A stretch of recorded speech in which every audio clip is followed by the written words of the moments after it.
Hey guys, welcome back to our Pro Physique training tips. I'm Rob Richards. Stanimal. This is part 2 of our hamstring workout.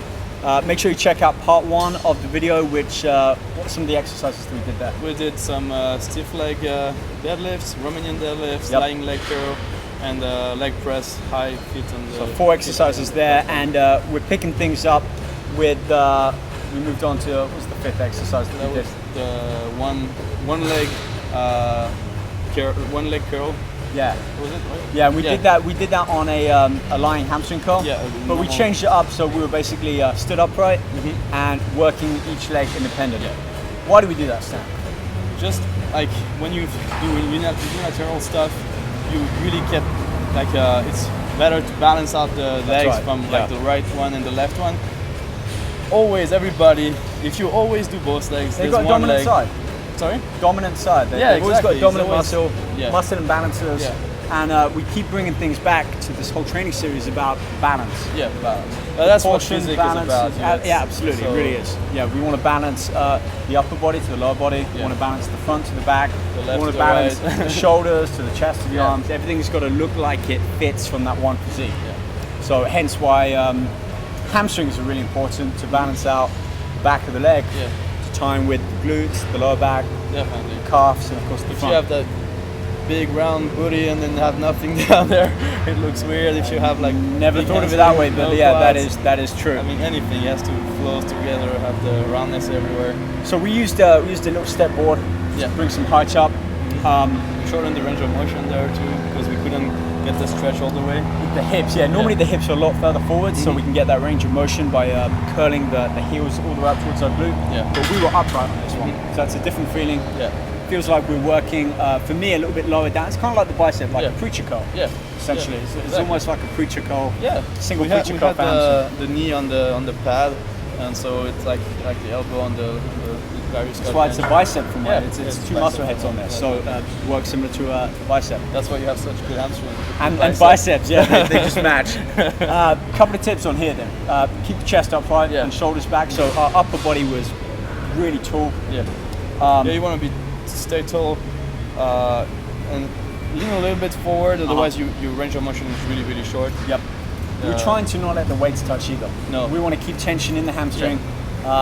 You can hear when people are dropping the weights down, Or clunk, make clunk, it clunk. bounce and Releases tension from the muscle. Yeah. And we want to keep that tension on the muscle pretty much on every exercise. Yeah, that's we a do. key point for everything we do usually. Like, we just keep the tension.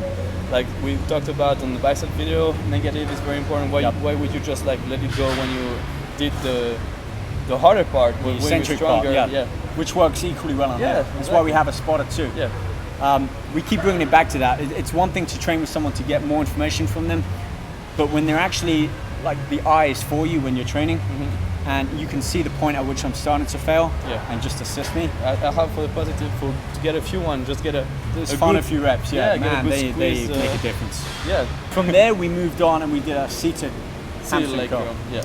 Yeah, so I know people typically would probably prefer either the lying hamstring curl or the seated, but there's a benefit to working both, right? Yeah, definitely. And it's to do with how the hamstring works and engages based on the hips being straight or flexed. So that's why I like to include both.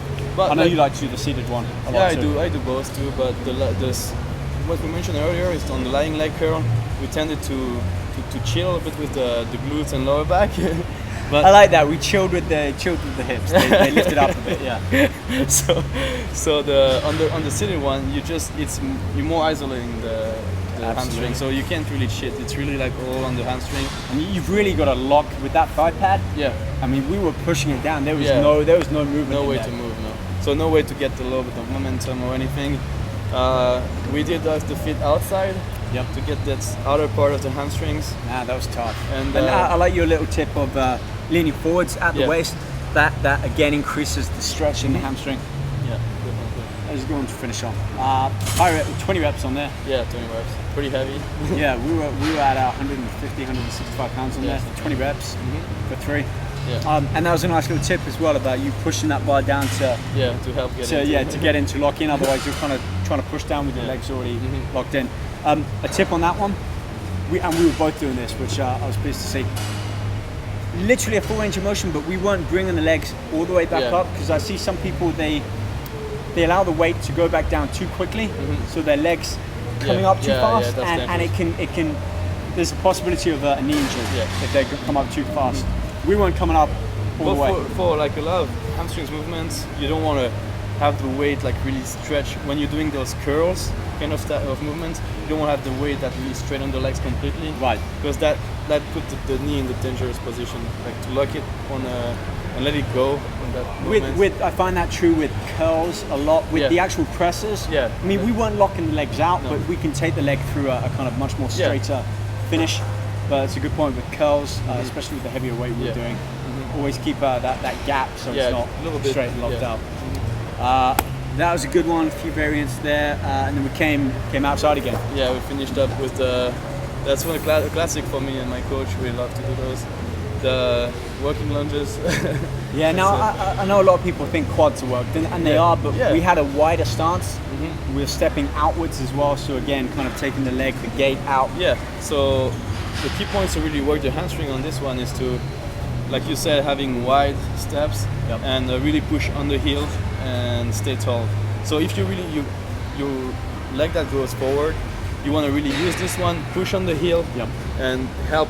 While you push, just bring the other leg in the front, and that's how you really recruit the hamstring and posterior. I noticed as well, Stan, when we were doing them side by side.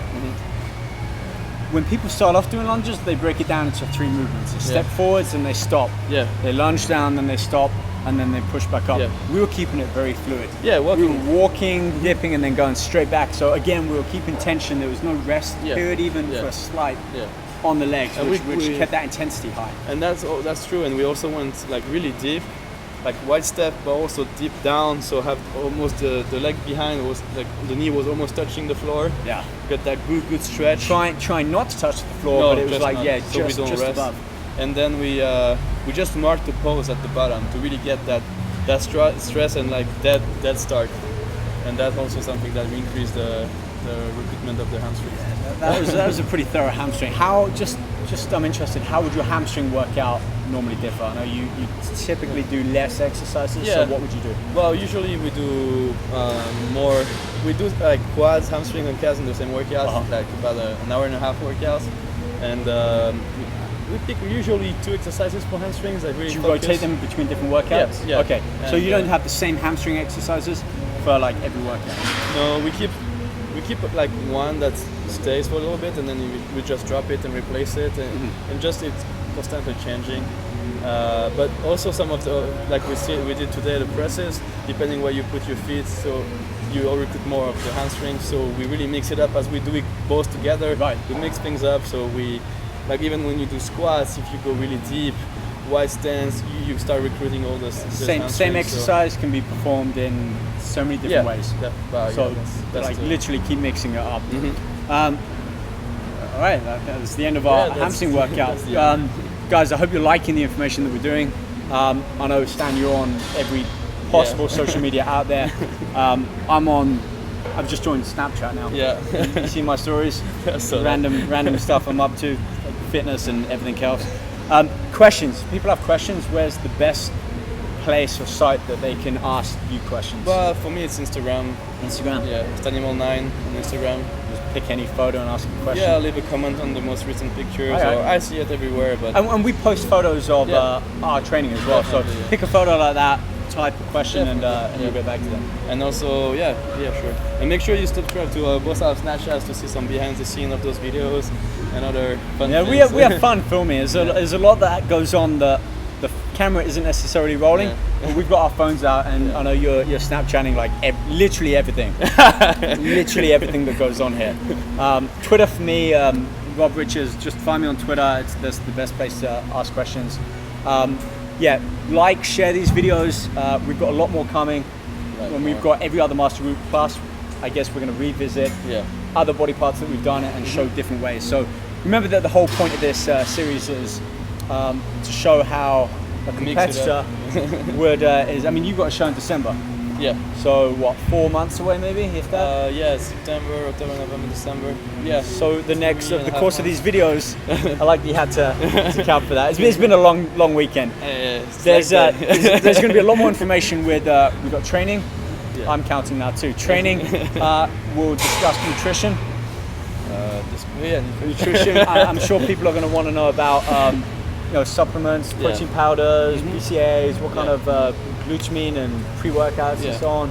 Yeah, I'm starting to get questions. I saw on Instagram yesterday, I posted a picture of us, and people were asking a lot about nutrition, what we do, how to get lean. So that's something we're gonna. So join me in the kitchen, and we'll. I guess let's start things off by talking about the food that we eat. Yeah, we've always got our food packed with us for the day, so good a place as any to start.